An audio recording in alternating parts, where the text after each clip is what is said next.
What is going on, everybody? Welcome to the Cosmic Wonder, where we talk about Marvel every single day. And today we have quite a few updates on Thor 5. And it looks like Thor 5 is going to be releasing between Avengers Doomsday and Avengers Secret Wars, as it is aiming to start production in early 2025. And that means Marvel Studios is going to have a pretty busy 2025. They'll be filming Avengers Doomsday next month. We know Spider-Man 4 is also going to begin filming this year. Then to top it all off, adding Thor in the mix, that's a pretty busy year. And not to mention any Disney Plus shows that they might start this year as well. But it's all great news for us because that just means amazing projects are coming. And I'm really looking forward to Thor 5. Recently, it was revealed that Chris Hemsworth set up a meeting with Marvel Studios and George Miller, who directed the Mad Max series, and Chris Hemsworth just worked with him in Furiosa. Both of them have already expressed that they would love to work together. George Miller has expressed that he is a fan of the MCU. He does follow it and he does love it, and now George Miller has met with Marvel Studios, so it's looking like he could possibly be our director for the film. And this news today about Thor 5 should get you even more excited for the film. Now, to start it all off, we might have an answer to a really big question that fans have been asking, and that is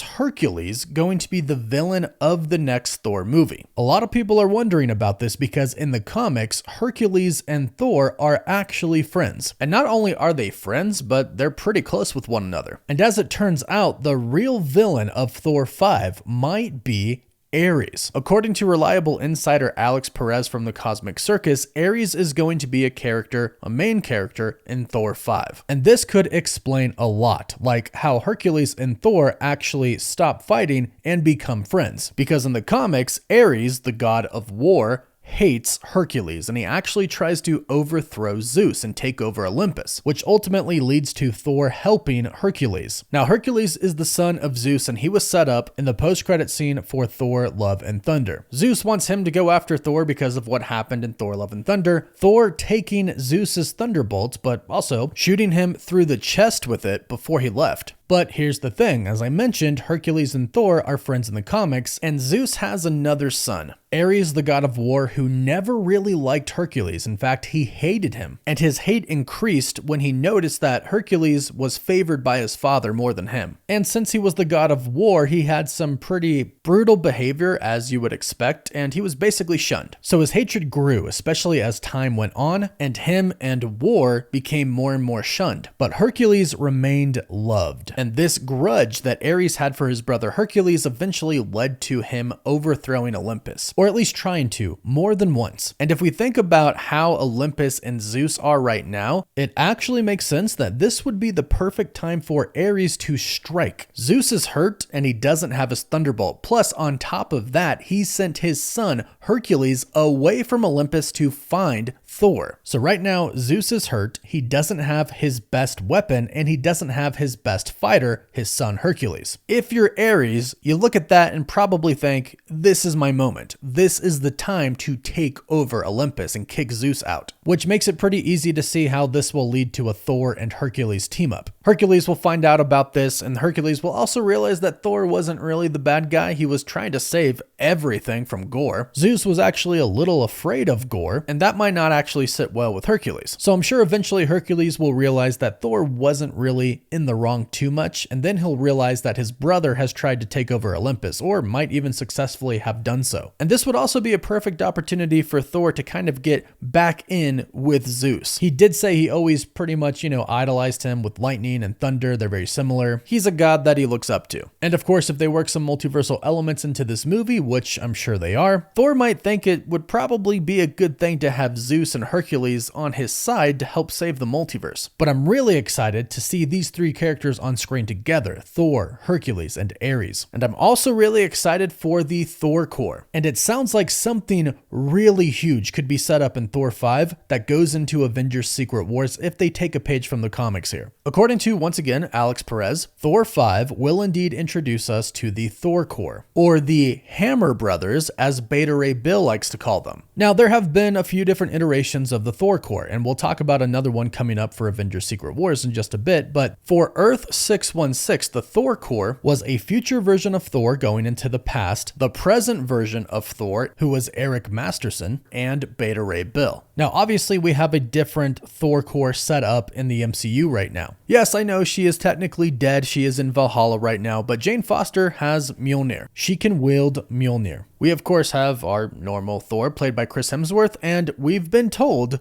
Beta Ray Bill is going to show up in Thor 5. This is not confirmed, it's rumors, but at this point in time, Marvel would be pretty dumb not to include him in this film. We've waited 4 movies for it, and we've even had Easter eggs of him, and we've seen the Corbinites, literally his people, his species, in Avengers Endgame. It's about time they throw him in there, and if they're gonna have a Thor Corps, he needs to be a part of it. And there could be many people that could be a part of this Thor Corps. If they're bringing people back from Valhalla, if that's something they want to go with in the MCU, then there could be many different people they could include. However, they could include a huge story from Avengers Secret Wars, which might be what they're going to initially set up with Thor 5. You see, in Avengers Secret Wars in the comics, the Thor Corps are the police force for Doom. They all work for Doctor Doom and for Doctor Strange, because Doctor Strange is Doctor Doom's right-hand man. So they do his bidding, they maintain order. There's a bunch of different variants. They pretty much bring people in and have them lift the hammer, and if they can lift it, if they're worthy enough to lift it, they join the Thor Corps. However, ultimately, Jane Foster would infiltrate the Thor Corps and convince them all to turn on Doom. And that's what happens. They all rebel against him. So I'd be curious to see this storyline play out a little bit, starting with Thor 5 and then going into Secret Wars. Imagine if Thor, going into Battleworld, ended up being bad or ended up working for Doom because he didn't remember what previously happened. Because in Battleworld, the people who were there, they don't remember their past at all. That's why God Doom is God Doom, because he literally created the world that they all live on. I'd rather Thor be the one that actually infiltrates the Thor Corps that Doctor Doom has, but there is a possibility that maybe he leads the force that Doctor Doom has. The same thing goes for Doctor Strange. He becomes Sheriff Strange in Battleworld, but Doctor Strange actually remembers what happened before because he was there with Doctor Doom and Molecule Man when Doom killed the Beyonders. So there are a lot of twists and turns that could happen. One could be that Loki might even be a part of the Thor Corps. I'd definitely say after essentially saving the multiverse, right now he's probably worthy to lift Mjolnir. And according to Alex Perez again, Marvel Studios wants Thor and Loki to reunite. And also according to him, Loki will be dethroned. He'll be taken off his throne of time. And perhaps that's when Loki seeks out Thor. Maybe that's how the Thor Corps starts. They get together a group of people, all who can wield Mjolnir or powers of Thor, since that's something that apparently can happen after Thor Love and Thunder, and they go and they try to take on Doom, which I would absolutely love to see. Thor,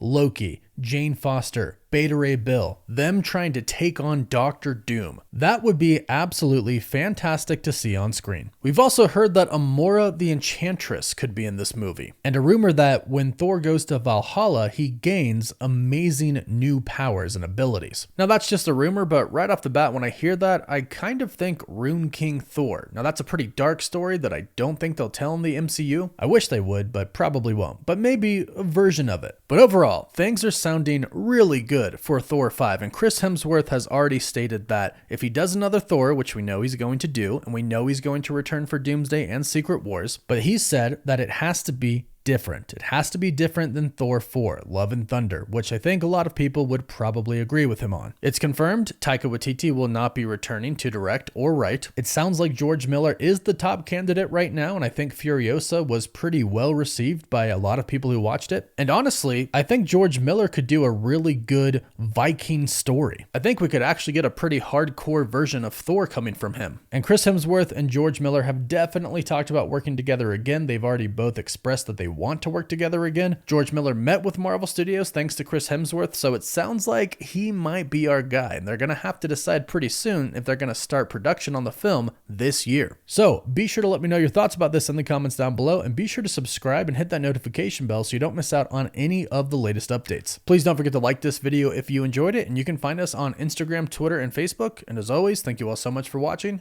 Woof woof.